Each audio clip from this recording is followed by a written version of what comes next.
Title: Tears of a Dreamer. The sun rises over the small African village of Umiuma. Smoke curls from mud huts as mothers prepare the morning meal. Barefoot children chase each other around dusty footpaths, laughing. But one boy sits apart, his back against the cracked walls of his home, a torn notebook in his hands.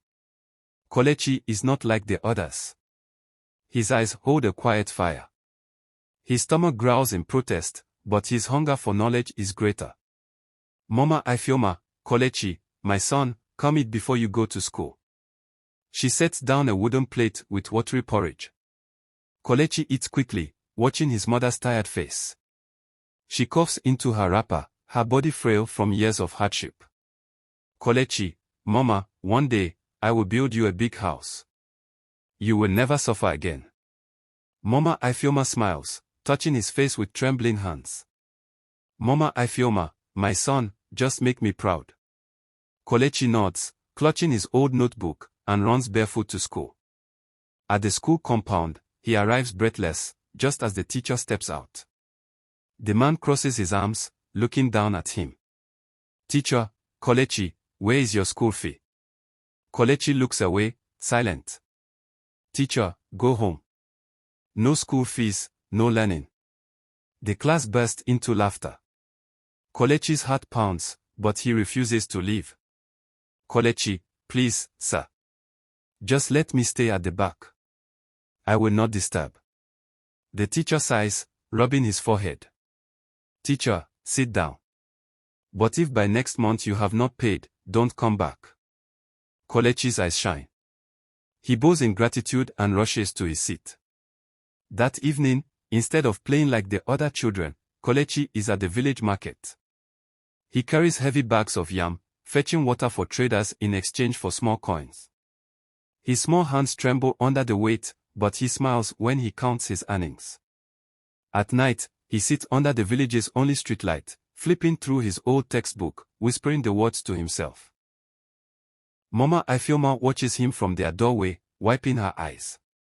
Days turn into weeks, weeks into months. Kelechi's hard work continues, but life is cruel. One evening, he returns home to find Mama Ifeoma coughing violently. She clutches her chest, struggling for breath. Kelechi, Mama.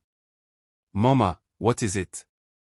She gasps for air, gripping his hand. Kelechi runs through the village to the only person who can help, his Uncle Jide. He pounds on the wooden door. Kelechi, Uncle.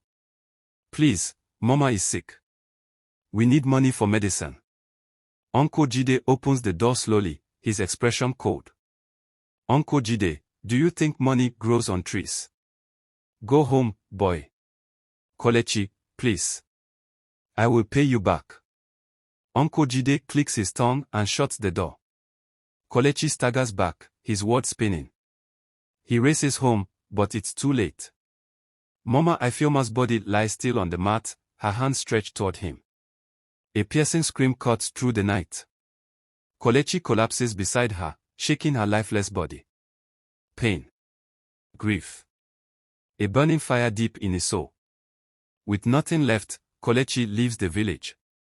He arrives in the city with nothing but the clothes on his back and the dream in his heart. He works as a laborer, washing cars, carrying cement, selling water in traffic. The city is harsh, unforgiving, but he refuses to give up. One day, he sees a grand university. His heart aches. He sneaks into the lecture hall, listening from the back. The words of the professor awaken something in him. From that day, Kelechi finds a way. He borrows books, studies under streetlights, and saves every penny. Years pass. The boy from Umiuma becomes a man of honor. Kelechi, now a successful businessman, returns to the village in a convoy of cars. The entire village gathers, whispering in awe. Uncle Jide, now old and frail, watches from his wooden bench, his mouth slightly open in disbelief. Uncle Jide, Kelechi, is this you? Kelechi kneels before him, smiling. Kelechi, Uncle, thank you for not helping me. You made me stronger. Tears fill Uncle Jide's eyes, but he looks away, ashamed. Kelechi walks to Mama Ifeoma's grave, kneeling beside it. He places fresh flowers and wipes his eyes. Kelechi, Mama, I made it. The wind blows gently, as if whispering back to him. Final message: no matter how hard life gets, if you have a big dream and a big God, nothing is impossible.